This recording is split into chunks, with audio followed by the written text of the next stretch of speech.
Hi, I'm Brunson of Modern Photography Group, and today's shoot review is about, let me look at my pad here, my printer and why. But first, before we get into that, as always, go ahead and subscribe to Modern Photography Group down below here on YouTube, and then swing on over to Facebook and look us up there at Modern Photography Group. Like that page, and then swing on over to Pinterest if you got it. Like us there, Modern Photography Group or Modern Photog. And then head on over to Instagram and like us at modern.photography.group. Then like us at Firefly Event Photography, all one word.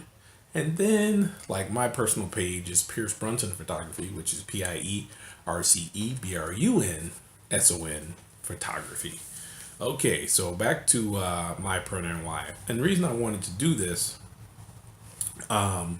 was because people ask me about printing all the time, going to events and printing some things out. And I've seen like the very high end printers that are $2,000 and they're really expensive and they're very good for high volume events. But sometimes people want just some things that are small. And what I try to do is get people to understand the cost of a single print. So if they want you to come in and do the photography and you say, well, the photography for that event, it's 2 hours, is $450. Then they say, well, does that include printing? No, that does not. And the reason why is because when you start, adding prints and all the other stuff, you do have to at least charge $1.50 per print to kind of break even for smaller events. Now, with larger events, I don't know, because when we do larger events, we put everything online for people to access. So we include an access fee in our larger events, and what that does is let people print on their own or order prints online. It just works for where our company is like right now. And we really push that, and we push it well. A lot of people like that. So when I do attempt to print some things, there's a couple of reasons why. One, I think you have to print things at different sizes to see the quality of how you're shooting. Like when you look at things on a screen, I always believe like your screen and your phones enhance, and what the paper does, it gives you more detail. I know you can zoom in certain things, but it gives you just an area to move around in with your eye and let your eye search and see some things that just aren't right with what you were trying to shoot. So the first thing I would say is to print a couple of your prints out of what you think is really good for you, and then kind of critique it. So you don't want to spend a lot of money on that. And then the next thing is, if you do have to go someplace and print, again, you don't want to spend a lot of money if somebody wants some 5x7s and they say they want 100 of them, and then you have to charge them $300 so you can make your money plus cover your fees. So you just want to kind of let people know and understand what the costs are going to be. I always say to people, we at least charge $1.75 per print, just to help people to understand what the cost they're incurring. A lot of people say it doesn't matter to them. They're like, okay, cool. But then some people are like, okay, well, what's the next option? Then we start doing our digital downloads for people. So, so I had to decide on the printer. Now, before we had the big Canon professional printers, I mean, they were heavy. We used to take those on events. They were fast, but they were just heavy.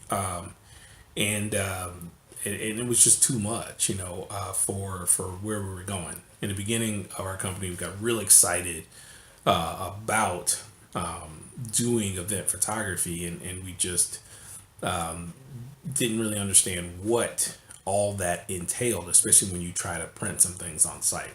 So my heart in the company was really getting things digital, and that's worked out for us. But now when we do prints, we do a small printer, and I have two of these, and you can find them online. And I use the Canon, which I always love Canon prints, the MG6620. And there's a couple of reasons why I use this one. Now, this is a printer that's under $100.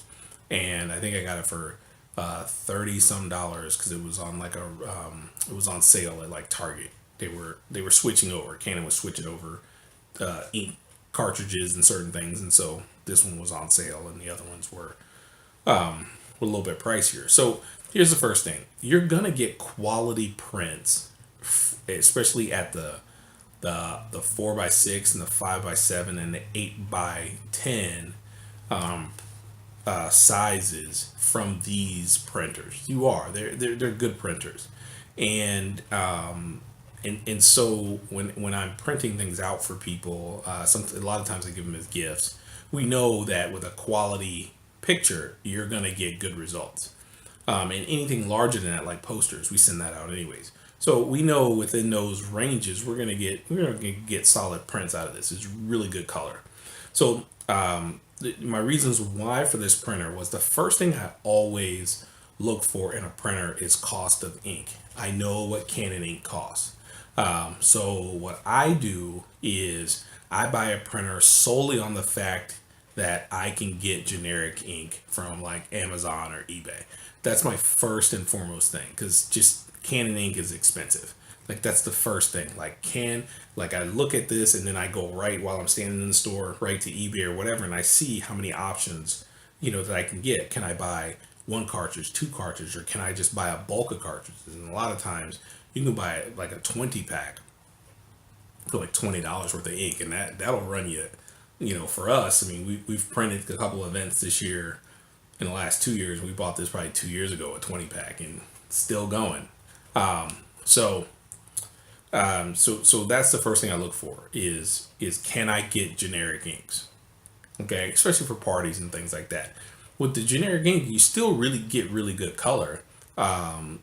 You do, but to me, what I start asking is the price for the generic ink versus the price for the Canon ink. Is there a $40 difference?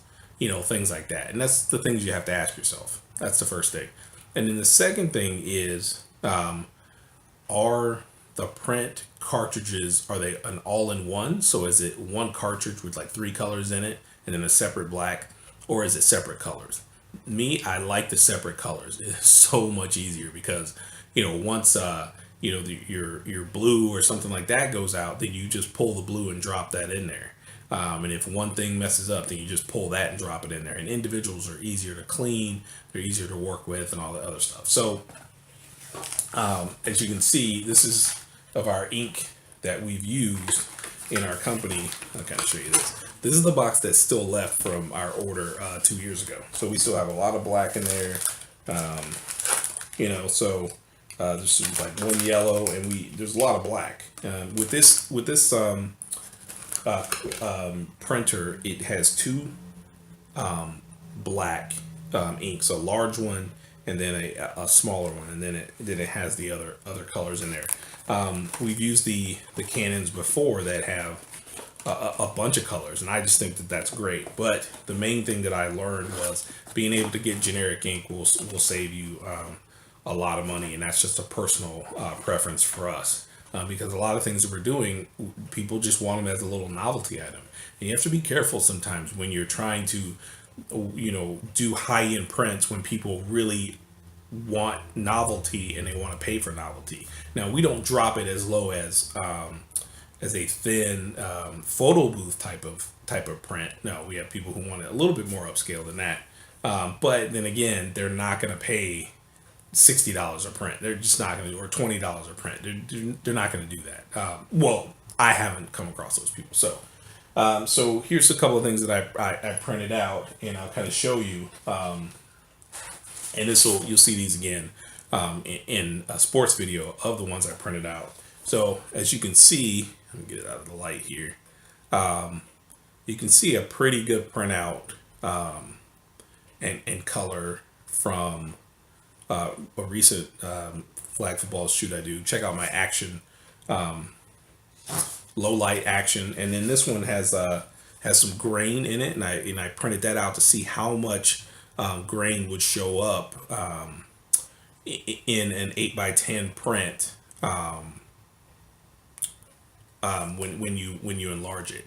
and so you can see that there. But it's still a really good printer. It does what everything I ask it to do, and it's relatively easy to just set up on your laptop. And it was wireless. So those really are the two features that I look for. One, generic ink, and then two, the separate the ink cartridges. Those are pretty much it. And I always look for a printer that's under $75. That's just something that's just personal to me at this point in time. Now maybe we may invest in a $2,000 printer as we start to have those events. But for right now, a lot of the events we do, we really encourage people to use the digital, the digital access and download, and then let people order online through us or just print them off at home. So those things that we do. Hopefully, this information helped. The MG6620 printer is still I think it's still out there. But use those tips and it'll help you have a lot of prints and you can print things out, and you can probably get a little resale value on some of your photography. Until next time, this is Shoot Review and Pierce Brunson for Modern Photography Group, and this was all about printing.